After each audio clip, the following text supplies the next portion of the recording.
Sundance 2019.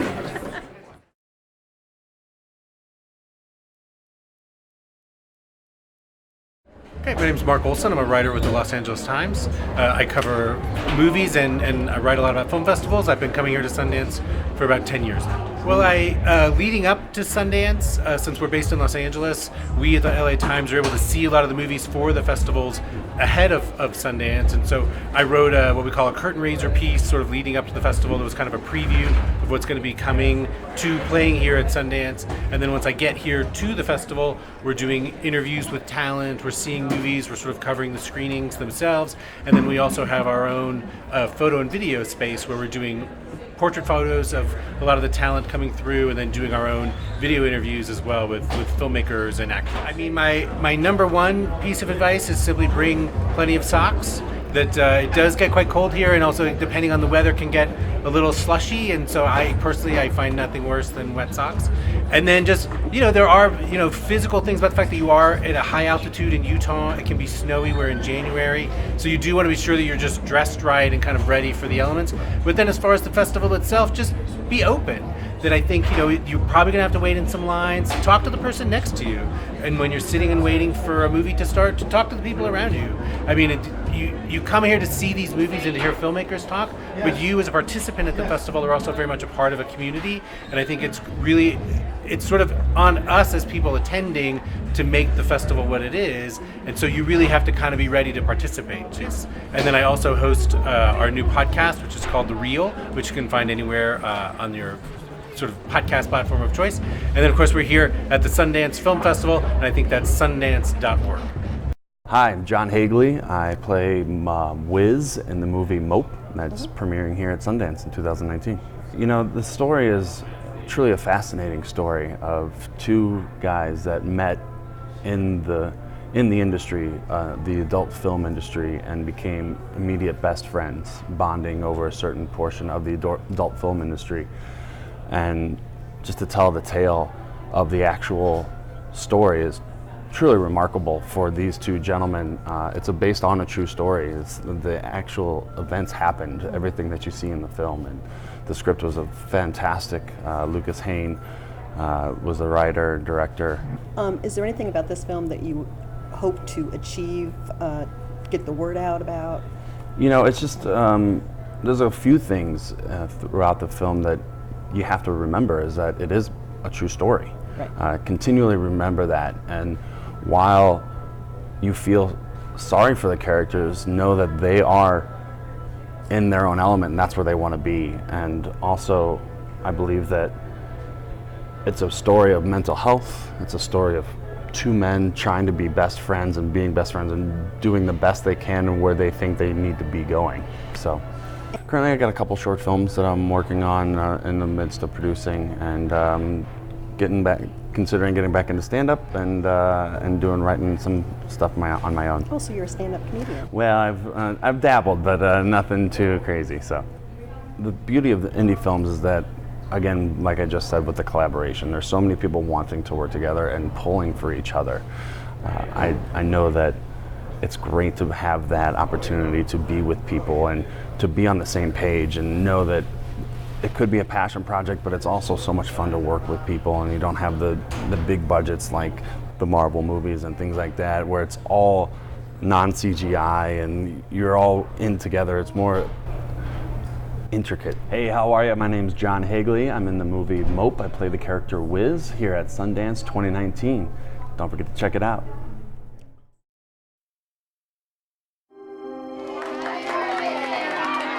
Happy birthday, Sarah. Sarah, you've aged out of foster care, and the state law is that you have to leave the group home tomorrow.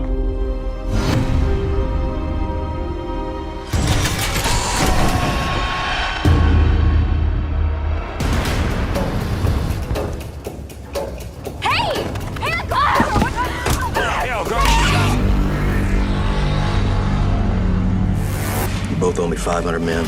When you're with one, you smile, enjoy it. If you don't enjoy it, lie, make them think you enjoy it. Welcome to Texas. Hi. I'm Sarah. God, What is that horn in the middle of the night? The train. There's a freight line just about a mile north of here. Don't think about who you used to be. You have to keep that other girl buried far away. Because in here, she'll drive you mad. We're going. Going where? Home. You just obey the rules. You break them, we're gonna break you. I am sure that Sarah is just fine. We then took this script and made it happen and realized this film through her efforts. Amazing. I just want to reassure if there's any of you out there that are like, I'm an aspiring screenwriter or I have a script. Like, my first draft sucks. We used to say, my profs at UCLA used to call the first draft the vomit draft. Mm-hmm. It's like you throw it all out and then you have to sort through for the chunky pieces that you can rework. So you're in good company. And I learned a few things. And the first is, it's a minor miracle movies ever get made. I mean, I genuinely, seeing firsthand how many things go wrong and can go wrong on any given day. Now when I go to the films with my friends and they say, oh, that film was terrible. I said, yeah, but you know what? It got made. You have no idea how hard that is. Human trafficking is a $100 billion a year industry. The true stories of the women portrayed in this film have truly touched my heart and opened my eyes to how real this continuing problem is. This is a homegrown problem here in Canada and also in the US. 80% are women and children.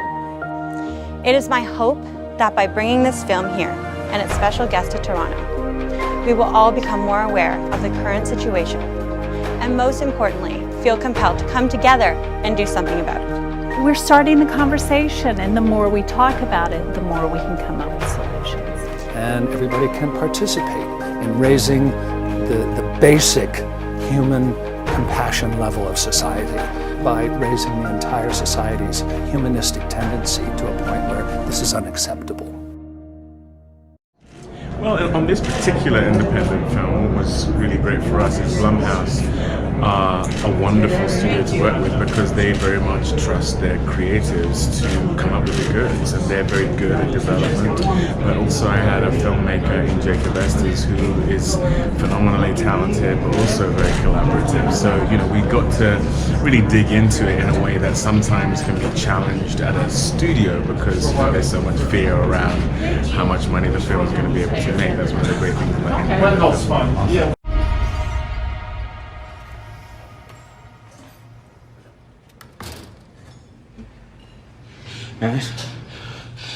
Guys, I know I've asked you to do a lot of weird stuff. And I know you want me to stop.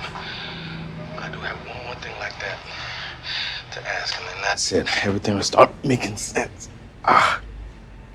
Hello. What's happening?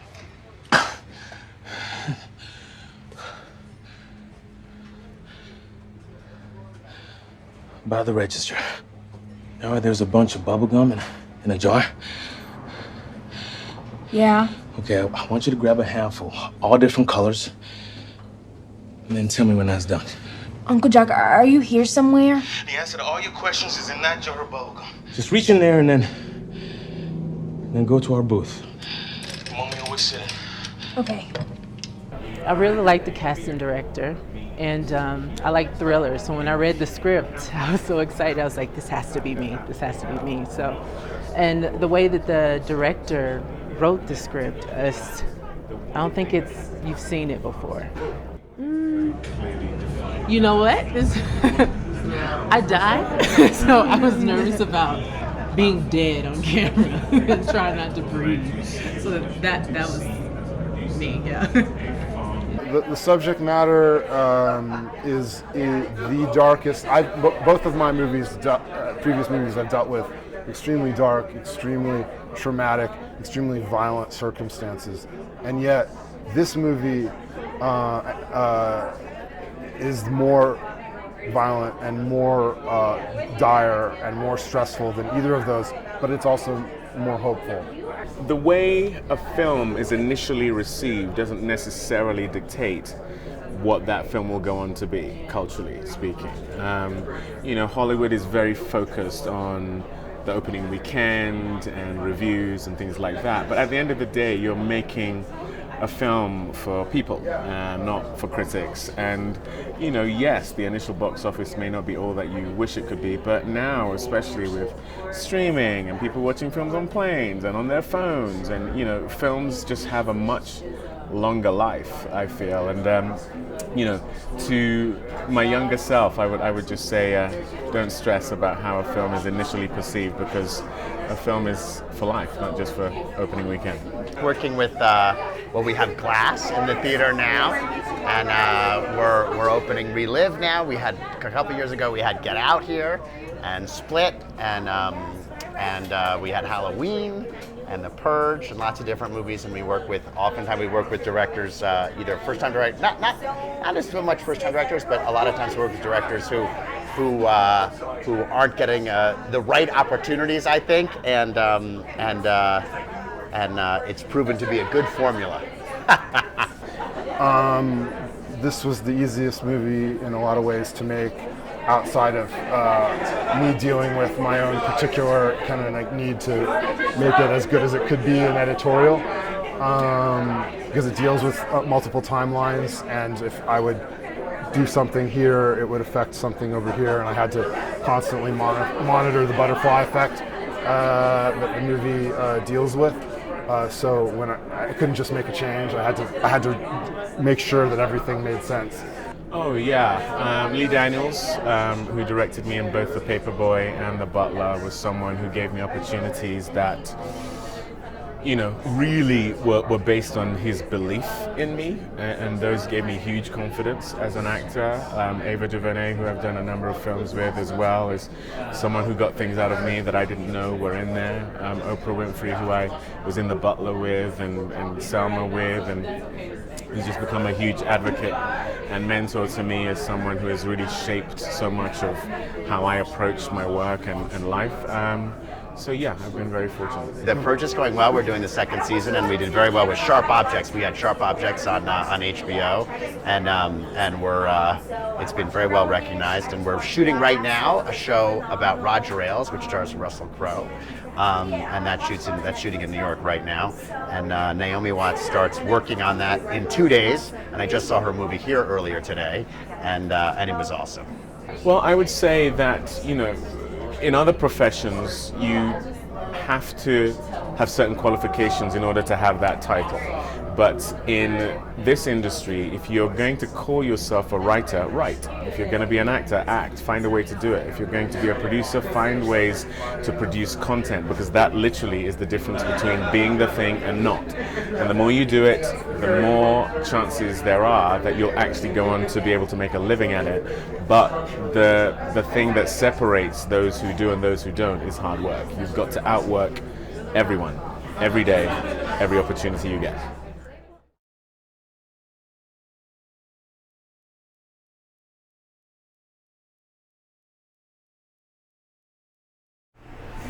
Hello, Scott. Hey, Kristen. Hey, it's nice to meet you. Oh, you too. And especially way out here, we found a neighbor from Savannah. I know. I flew in, I thought it was the Arctic, you know. I saw the mountains and the snow, and I decided I didn't pack enough. You know, I needed sleeves probably, but we're here. Yeah. So tell us what you do. So my business is filmbuildings.com. It's just, I do film buildings. So I'm down in Savannah, Georgia, and when productions roll in to make movies, which they're doing a lot in Georgia and they're doing a lot in Savannah, I supply the buildings for the production office space, the warehouse space finished for wardrobe, mill space, and then all the way into housing for executives and actors, that sort of thing. So I kind of created this little niche market in this niche little city where film is big, and it's fun. Yeah. So what made you get into this? You know, I was doing this on the side. It was a little bit of a side focus, and my whole career was banking, capital markets, and I actually got laid off. And rather than continue on that path, I said, let me just jump in to see how this goes. And I'm all in, and it's a lot of fun. There's a lot of passion, a lot of, you know, the people you're dealing with in film. It's exciting, and my whole background is kind of pulling together transactions, putting things together, and that's what I do with the buildings and working with the film crews. So it's pretty neat. Now I'm expanding beyond and throughout the Southeast is kind of the focus. So. Awesome. What other cities are you doing? So I've got some things going on right now this next week in Charlotte, North Carolina. Looking at something in Mobile, Alabama. And then nationally, I'm starting to look at some larger transactions for warehouse space nationally, where I can get someone who's managing space nationally, using the space for short-term warehousing in film cities like Las Vegas. I actually have something in Culver City, which is right in the heart of Hollywood, of film land, which is funny coming from the other side of it with Savannah. Yeah, and breaking into it from the East Coast to the West. Yeah, but probably the most exciting thing we've got going is right in the heart of Savannah. I partnered up with St. John Baptist Church. It's one of the oldest and largest African-American churches in Savannah. It was founded by all ex-slaves back in 1885, and only the 5th pastor in the history of the church is who I'm working with. And they outgrew their church to go to a larger facility that has baseball fields, sports fields, and all this to kind of grow with the youth and the focus of the church. And they had this massive asset on this campus basically in the historic district, and we turned it into a film campus. So it's, our epicenter is 27,000 square foot film offices, 1,000-person balcony sanctuary, which is now for screenings or filming, or you can use it for a sound stage. We've got a mansion on the property you can stay in or film in. We've got housing for crews and parking all around it, which is really rare to find in a historic district. So we've got a lot of excitement around that and what we're doing there. We have a crew in there right now. Today they're making a movie in there, and then we're going to start doing some screenings and try to tie into that in the future as well, which is kind of neat. And it's fun. It's all film, but it's also a way we're talking a lot about trying to bring the African American community more involved in the Savannah film industry, where really it hasn't been. It's been crews go to Savannah because it's the best tax incentives you can get in the nation anywhere, and it's easy and logistically so great to move around the city and film, set things up. And now it's a matter of let's kind of tie that with the city, and so I've got a good partner to do that with, so it's exciting. So what is the biggest obstacle that you've had to overcome for all of this? I don't know. I have to look back. I just kind of keep plowing ahead. It's kind of how I am. I'm a pretty optimistic person, so it's been, learning the business, becoming more of a property manager, which I'd never done. So you get 24/7 calls and all the minor stuff that you think of. I'm up on my roof with tar on my building on Forsyth Park, tarring down, when the crew calls and says there's a leak, things like that, finding the right people to help me. My wife's been very supportive, and she helps a lot with me, and it's just me and then her coming in to help me. So a lot of times I'll be in one place and sending her down to close a deal for me, she jumps right in. She's like, where did I sign up for this? But she doesn't say that, but she does. She's a lot of help too, so it's fun. Awesome. Yeah. Well, and so what do you expect to have come in the new year? A lot, actually. So, I met with the pastor of the church the other day. We talked about expanding with African American Film Festival, maybe in conjunction with what Savannah already has, which is great, and just doing screenings with us. And there's some other churches around as well that I've partnered. That was kind of when I started this. I looked at partnering with churches for a few reasons. It's great space for a film crew if they have extra space. The churches are great to work with. And then they're kind of giving back to the church. I'm helping create some income for the church that wasn't there. So I have my main church, but also a church out between the airport in Savannah. There's a church in south of Savannah and some other building things. So, the focus is to keep growing that, basically make Savannah the mecca of the world for filming, and when they come there, to come to us. And we have it down. We can house them. We can have all the office space. We even have someone within the church that has transportation, so we can transport them from the airports right in, or transport all the scouts around town while they're looking for sites, things like that. And then we'll expand, and we'll see if it leads along with that to the production side of things, bringing more content in and partnering up with a lot of the great producers that are coming in that I'm meeting all the time. My advice is speak your truth. Be honest to your vision, be honest to who you are, and as long as you're brave enough to tell the story that you want to tell, the audiences will be there, and everybody will support it. Speak from here, speak from here, speak from here.